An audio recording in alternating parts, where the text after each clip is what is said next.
ഞങ്ങൾ ചെറുതിലെ എല്ലാ അപകടത്തിലും മഹീദ്ദീൻ ഷേഖെ കാക്കനെ, എല്ലാ ആക്സിഡന്റിലും ആകുമ്പോൾ ഞങ്ങൾ വിളിക്കുന്നത് മഹീദ്ദീൻ ഷേഖിനാണ്. മഹീദ്ദീൻ ഷേഖ് തങ്ങളെ എന്നാണ് വിളിക്കുന്നത്. ഉമ്മ പറഞ്ഞു തന്നതുകൊണ്ട് അതേ ഹോബിയായിരിക്കും.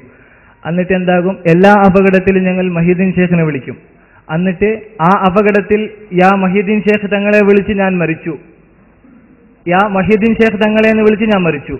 അല്ലെങ്കിൽ അള്ളാന്ന് വിളിച്ചാനോ അയാൾ സ്വർഗത്തിലാണോ, മഹീദ്ദീൻ ഷേഖിന് വിളിച്ച് മറിച്ചാലാണ് സ്വർഗത്തിൽ. രണ്ടാളും സ്വർഗത്തിലാകുന്നു എന്നാണ് അതിന്റെ മറുപടി. മുഅ്മിനാണെങ്കിൽ എന്ന് പറഞ്ഞാൽ നേരത്തെ ഇസ്ലാം സ്വീകരിച്ച ആളാണെങ്കിൽ. അപ്പോ രണ്ടും ശരിയാണ്. എന്റെ സുഹൃത്ത് മനസ്സിലാക്കണം, ഒന്ന് നേരെ അള്ളാഹുവിനോട് ചോദിക്കുന്നു, അത് ശരിയാണ്. നമ്മളാണ് ഏറ്റവും കൂടുതൽ അള്ളാഹുവിനോട് ദുആ ചെയ്യുന്നത്.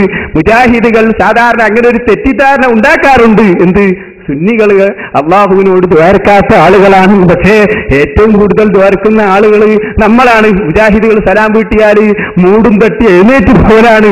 നമ്മൾ ദ്വാരക്കലാണ്. അപ്പൊ ദ്വാരക്കുന്ന ആളുകൾ നമ്മളാണ്.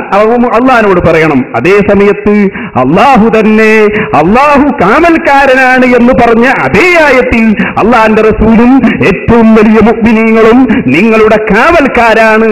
അവരെ നിങ്ങൾ കാവൽക്കാരാക്കിയാൽ നിങ്ങൾ അള്ളാഹുവിന്റെ പാർട്ടിയാണ്. എന്ന് പറഞ്ഞ ആ രൂപത്തിൽ പ്രിയപ്പെട്ട സഹോദരന്മാരെ നിങ്ങൾ ചിന്തിക്കണം. ആ രൂപത്തിൽ നിങ്ങൾ ചിന്തിക്കുക. അങ്ങനെ അവരെ സഹായിയാക്കുന്നവരും കാവൽക്കാരാക്കുന്നവരും അള്ളാഹുവിന്റെ പാർട്ടിയാണ് എന്ന് പറഞ്ഞതുകൊണ്ട് ആ രൂപത്തിൽ അള്ളാഹനെ അനുസരിച്ചവൻ മുസ്ലിം ആയതുകൊണ്ട് രണ്ടാളും സ്വർഗത്തിലാണ് എന്നാണ് അതിന്റെ മറുപടി. മുജാഹിദുകളുടെ സൂപ്പർ സ്റ്റാറായ സക്കരിയ സലാഹി തന്നെ ബുദ്ധിമുട്ടുണ്ടാകുന്ന സമയങ്ങളിൽ ആരും സഹായിക്കാനില്ലാതെ വിജനമായി ഒറ്റപ്പെടുന്ന സ്ഥലത്ത് അള്ളാഹുവിന്റെ അടിമകളായ ജിന്നുകളോട് സഹായം നേടാമെന്നും അത് ശിർക്കല്ല എന്നും പറയുന്നത് നിങ്ങൾ തന്നെ നേരെ കേൾക്കുക. മുജാഹിദുകൾ പടുത്തുയർത്തിയ ആശയങ്ങളെ അവർ തന്നെ കുഴിച്ചു മൂടുകയാണ്.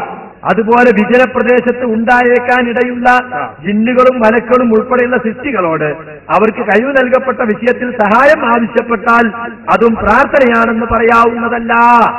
അപ്പൊ ഒരു വിജനപ്രദേശത്ത് നിങ്ങൾ അകപ്പെട്ട അള്ളാന്റെ അടിമകളെ എന്നെ സഹായിക്കൂ എന്നൊരു വാക്കുപയോഗിച്ചാൽ അവിടെ മറഞ്ഞിരിക്കുന്ന ജിന്നുകളോ മലക്കളോ ഒരു പക്ഷേ നിങ്ങളെ സഹായിച്ചേക്കാം. കണ്ടോ?